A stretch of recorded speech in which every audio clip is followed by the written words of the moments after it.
Hello everybody and welcome back to another episode of Preach What You Practice with me, Josh Green. We're all about preaching what we live and getting our walk to talk. This is episode 2 of Leadership L's with me and my friend Dan Randall, who is an amazing guy. Give this video a like, comment below, subscribe and click the bell for notifications of when I drop content, which is every Tuesday at 3 o'clock. So make sure you're ready. If you're listening to this podcast on Spotify, Apple Podcasts, make sure you subscribe and keep checking out episodes. Follow me on Instagram. It's @JoshSoSocial. You can see all the different content that I post on there. And also, if you could support me on Patreon, that would absolutely be a wonderful thing that you could do for me. It helps me to get these podcasts out. You can get an early look at my book, which I'm writing, Preach What You Practice, which is dropping this year. You can get exclusive content just for Patreon members, just exclusive videos that I record just for the people who support me. You can go from like £3 a month all the way up to like £25 a month with all sorts of different rewards. So make sure you check that out, Preach What You Practice on patreon.com. It's patreon.com/Preach What You Practice. You can find everything on there. And I'd love it if you could support me. But right now, I'm going to be chatting to Dan Randall all about Leadership L's, how to take your losses, turn them into lessons. Let's go.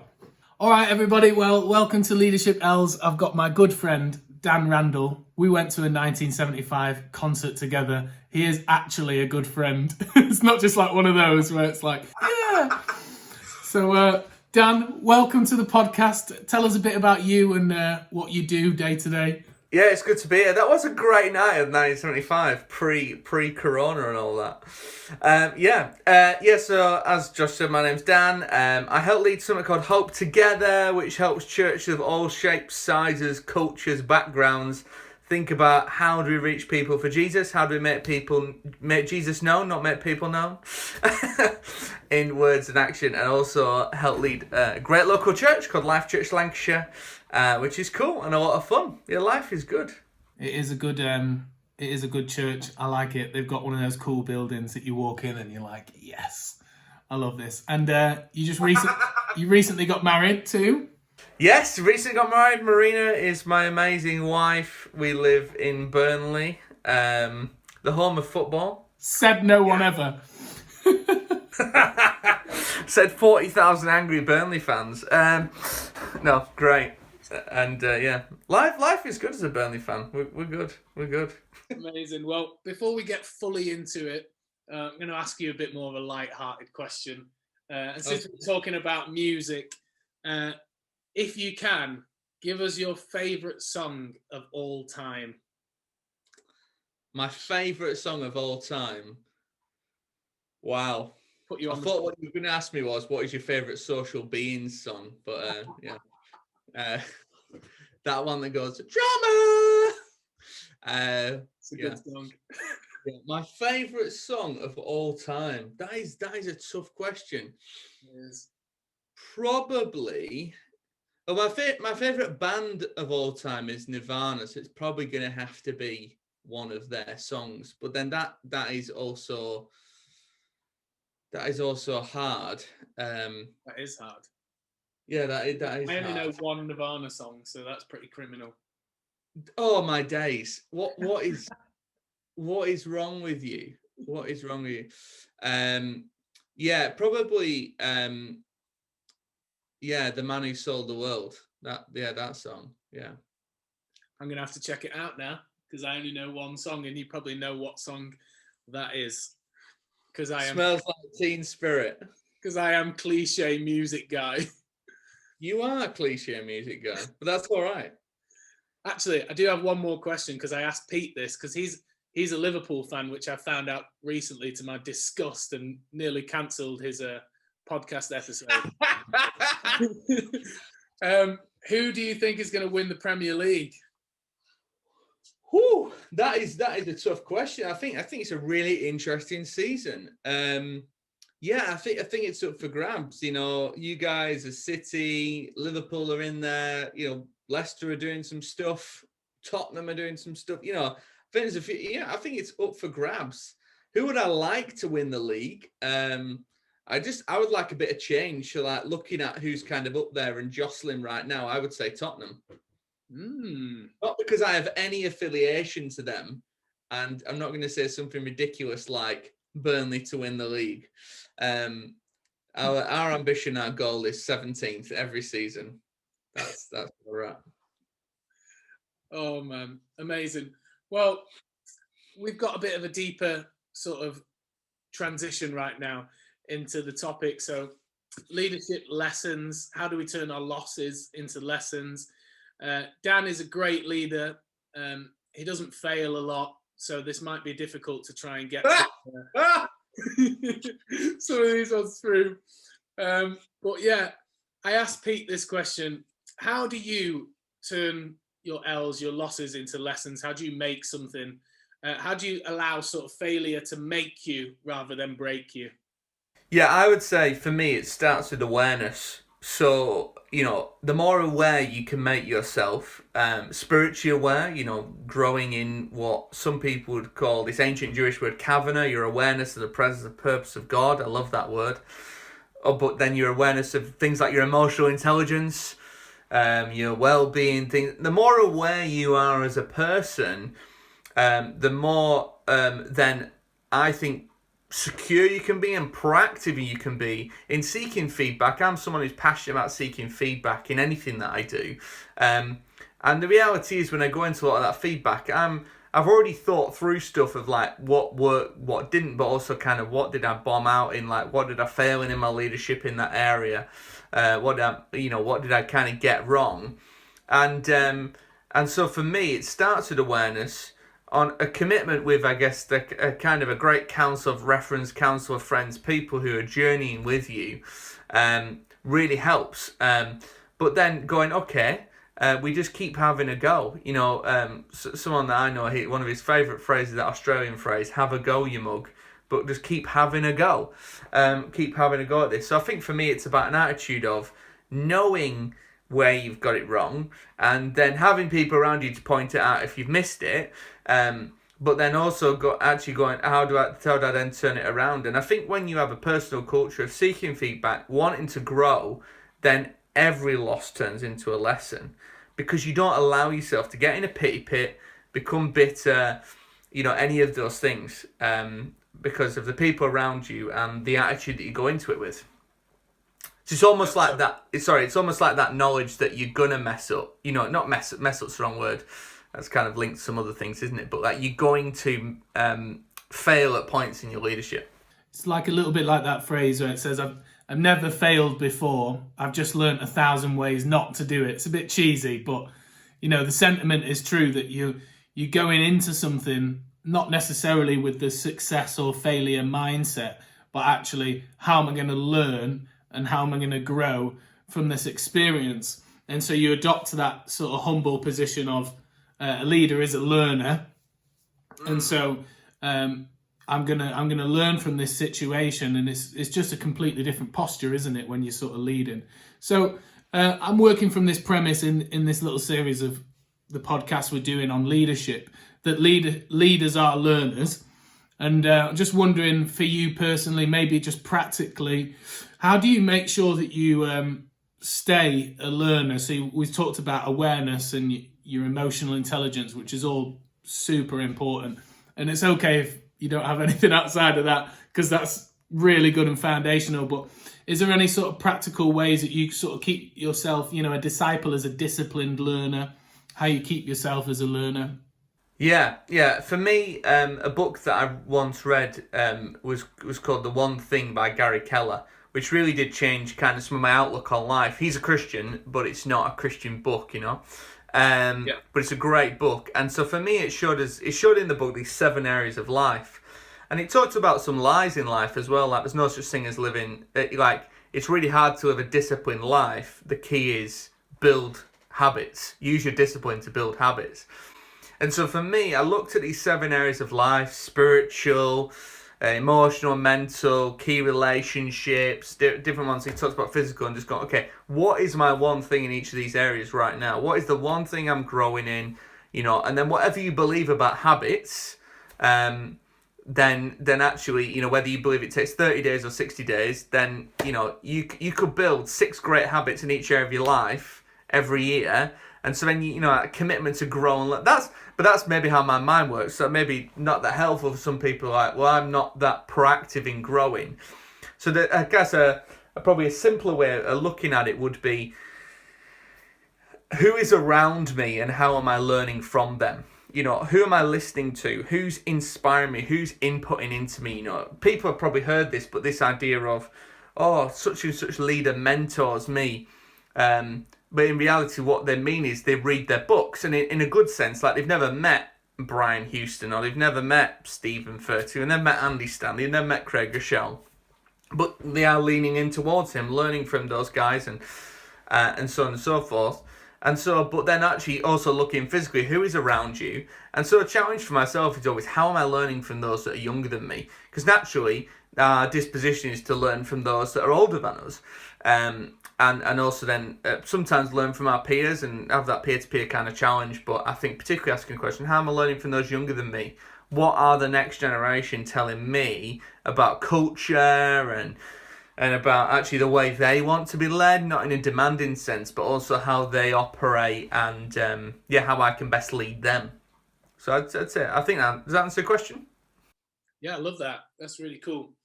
I love that idea of learning from people who are younger than you, because it's sort of an opposite way, but Jesus talked about that, didn't he? To learn from children and be like children. So not to be childish, but to be childlike. And like recently I was having a conversation with my younger brother. He's 5 or 6 years younger than me. And he works for a social media company, doing really well. And he just like, I was telling him some of the frustrations that I had, some of the visions that I had, and how I was finding it really difficult. And he sort of just like pointed me in the direction of taking things in a slightly different way. And I was just like blown away with his sort of take on culture, as you say, and the landscape of our environment. And I was like, oh, that makes total sense. I don't think if I'd talked to somebody who I'd esteem as really wise and perhaps a lot older than me, I don't think I ever would have gleaned this bit of wisdom. Not that he's more wise or anybody's more wise than anyone else necessarily, but I don't think I would have gleaned that sort of truth, that wisdom, if I hadn't actually just broadened my perspectives, as you were saying. I really like that. And I remember someone once said to me, just because you learn about leadership from this person, or how to lead a ministry, or how to lead a church from this person, doesn't mean that they are also the person you should learn how to be a husband from, or a parent from, or, you know, and the person that you admire and learn to how to be a great husband or wife from, or a great parent from, or a great friend, like learn to be a great friend, support friend, whatever different types of relationships there are in your life. Actually, they're different people. And to be honest, I don't know anyone who is like, oh, I'd go to them for the whole shebang. And I think that would be dangerous, because there is only one person, without being super cheesy, there is only one person we go to with the whole shebang, and that's Jesus, and he is the greatest example of a leader.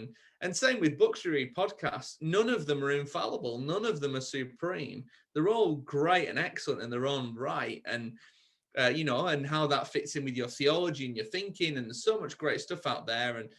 But in reality, the Bible is above all those. The Word of God is right. So I think that's kind of how I view it, in terms of, make sure your circle's big enough to pull from people. And it's different for introverts and extroverts.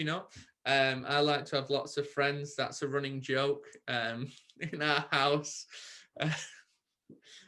Such and such is your friend. You mean you've met them twice? I'm the same. Yeah. No, I love that. And I was reading a book recently on leadership by Chad Veach.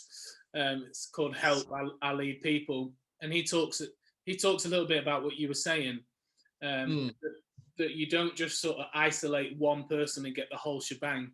And even beyond that, he sort of says that leadership begins with self-leadership. How am I leading myself? And so pulling from different sources, but ultimately you yourself coming before God, being molded and shaped into the person that God wants you to be. That is perhaps more important than anything that anyone could speak into your life, just you yourself with the Bible. I'm going to ask something a little bit different. And this question came from my wife, who's super wise. She said, oh, you guys should talk about how do you balance being a leader and being likable? And, this is something that I've struggled with for a long time, being in a band and, having to do music videos, and your whole sort of, the way a band is set up is, a normal band is set up to be sort of liked and esteemed sort of thing. But, it can be dangerous to be fully focused on being likable, even just as a person, never mind as a leader. But how do you balance being a leader and being likable? Yeah, I think not to nuance it too much, but the difference between being liked and being likable. I think, if anybody's out there done strengths finders, those kind of things, that one of the strengths that some people have is woo, this idea of winning others to you, that some people just have that gift of winning people. And so naturally, those people are more likable. Doesn't mean the other people aren't nice, but naturally they are more, I guess, likable, and they have that gift. I think it's important to be likable as a leader, because I think people need to be able to approach you and access you and connect with you. And otherwise, you're just not leading anyone. If no one's following you, you're just out for a walk on your own, John Maxwell says. And which is true. Love that. But I guess this idea of being liked, simply, I would put it as this: don't go into leadership if you want to be liked all the time. I've heard some people say, don't go into leadership if you don't want to be liked. I think that's sometimes dangerous, because then I think that what that can lead to is not just that statement, but that kind of thinking is go down a route of, I'm just going to be tyrannical, iron fist, blah, blah, blah. Because it's not about being liked. Well, yeah, we're not doing this to be liked, but if you're not liked any of the time, there's probably something wrong. Because actually, again, why would people follow someone that they don't like, full stop? Now, that night that you challenge that person, or that day that person you have to bring a challenge, you have to have a difficult meeting, they might not like you for a day, 2 days, a week, but they probably like you for quite a lot of the rest of the year. Or you make a decision as a leadership team, and then you communicate that to a wider team. Maybe some of the people don't agree with that. They might not like you, so on and so forth. So the aim is not to be liked. We can't get into the trap of pleasing people and bend into that. Otherwise, we're in this constant stress upon ourselves. We're in a place where we're saying, actually, I'm living for people, not for Jesus, and not for actually where he's calling me and the vision. And because the vision is about more people than just these few that I'm leading here, and so on and so forth. But again, it's not about swinging that other way and just, wielding this big iron fist and doing what we want, because it's not about being liked. So I think being liked is not the goal. If we're not naturally woo and likable people in that sense, then that's something we have to work on. But then actually, I think it's so important that we have to lead what we're doing first and foremost with integrity, with openness, and then there is mistakes made. There has to be the openness with that, but then moving forward and you hope that people give you the grace that you give them. But being in a place where you're leading to be liked, or your decisions to be liked, I think that puts us in a very dangerous place. And we're basically pulling all different directions. And I'm sure there's probably a good analogy out there for it, but you just feel like that, someone carrying a million different boxes and just, kind of just absolutely crash, and some sort of comical Mr. Bean sketch of someone's carrying too much stuff, and it just leads to a place that's not healthy. And love that. So all right then, so because I really love that perspective. I hadn't sort of fully expected that answer, so Dan's hit me with the truth bomb right there. Likeable and love. I love that. So how do you handle then, so because you're right, you're totally right that we're called to love people, and when you love people, people are probably going to like you and think you're a nice person generally. Sometimes though, as you say the right thing and people take it wrongly. But how do you... that is love, isn't it? Love isn't always flowers and roses. Love is sometimes, if you don't stop doing this, your car is about to go off a cliff. That metaphor for life. It's like, who's going to say it to that person? to help them to, and they might hate you for it, but the reality is that, the car didn't go off the cliff. They didn't make that. Yeah. And sorry, go on. No, that's why I ask it, because that's why I asked the previous question, because, sometimes as a leader, you need to make that choice that seems to oppose that sort of likable element of everything, and that sort of stereotypical societal view of love.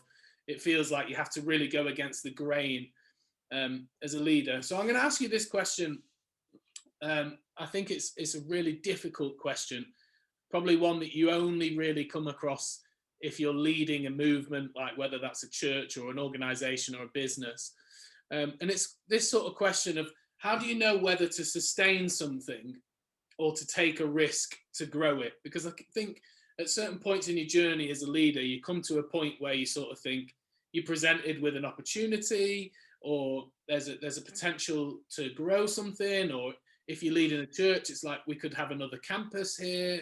And so there's all sorts of questions about finance and insurance, and do we have enough people and volunteers? And how do you know whether the decision is to say, actually, let's sustain and let's stay sort of as we are, or let's grow? Sometimes sustaining something, you become comfortable, and actually you should have taken the risk, but you've decided to sustain, and it all becomes a bit boring and dry and lethargic. And then sometimes, on the other hand, you can make a risk, and you can take a big risk, and it actually ruins a good thing that you had. And if you just sustained and stayed consistent with what you had, you would have got to a different place, a better place, perhaps. Just wondering if you had any insight on how to balance sort of sustaining something or taking a risk, and how to make a decision to do that. Yeah, three very quick thoughts on that, I would say, is this. Number one is kind of that Kavanagh thing I mentioned before, that awareness of the presence and purpose of God. If we don't have that, if we're not rooted in our, whatever you want to call it, devotional life, walk with God, journey with God, communication with God, relationship with God, if we're not rooted in that, then I don't think we need to be led by the Holy Spirit on those things, and I think we know when to be prompted. The second thing is, I don't know who said it, but probably someone really wise, but it was just this idea of pastors should have a Bible in one hand and a newspaper in the other, which is kind of like kind of old fashioned way of looking at it. But that idea of faith and understanding culture, understanding what's going on. I think as a leader, when it comes to this kind of decision that we're referencing, it's almost like you've got to have a budget in one hand and your journal in the other. And that's not to replace the Bible, because I think budgeting is biblical as well. So kind of the Bible kind of wraps around both of those. But it's kind of like my journal representing, this might be, my dreams and things that are in that for what we're doing as a leader and the things I'd love to do, and the budget representing the reality of where we are right now, and kind of that faith and reality mixing. And I think then for me, the tension has always been, I know I swing more towards what's in my journal, and let's do this, let's do that. I'm a dreamer, I'm a visionary. That's kind of strategizing, planning around those things. But therefore, if that's me, or maybe you're more on the cautious side as a leader, so well, then who's in your team? Have you got dreamers? Have you got people who are pushing the bar on some of these things? Have you got your cautious? Have you got different kinds of Edward de Bono's book, thinking about different styles of wisdom? Have you got all those different hats around the table? So I think actually that really helps temper some of that stuff. But as a leader, first and foremost, we've got to be kind of that we've got to know what God is saying. That's got to be the top and the bottom. As a leader, then we've got to, it's almost like that image of the budget and the journal thing is almost like everything our team gives us, and weighing that up and praying that through. And because at the end of the day, we're the ones that have got to make the final call and final decision on it, in agreement with our team and journey with them and so on and so forth. But they're looking to us to kind of hear what everyone's saying and then go, right, this is how we move forward. And in some settings, obviously that's a style of leadership, but I think, when there's a primary leader, that has to be done at some level. So there would be the three quick things: awareness of the presence, purpose of God, that kind of what are we weighing in our hands, and who's on our team. I love that. That's so good.